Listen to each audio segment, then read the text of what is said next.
দেখো বন্ধুরা, সবাই আশেপাশে বাড়িগুলোয় সবাই পিঠে ভেজে ভেজে খাচ্ছে, আমাদের শুধু গন্ধ শুকাচ্ছে। আজকে আমি ভাবছি এই দেখো, আজকে ভাবছি এই পিঠেগুলো সব আমি আজকে একাই খাবো। আমার খুব খেতে ইচ্ছে করছে, আমি খাই। সবাইকে দিতে গেলে কম হয়ে যাবে, ভাবে ভাজলাম আগে খাই। কতদিন খাইনি।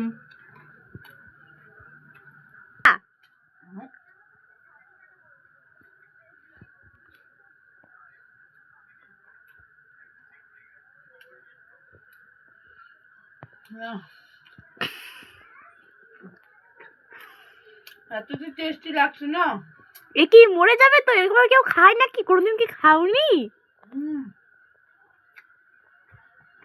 খুব খেতে ইচ্ছে করছিল পিঠা, কখন খাইনি, 1 বছর পরে খেলাম।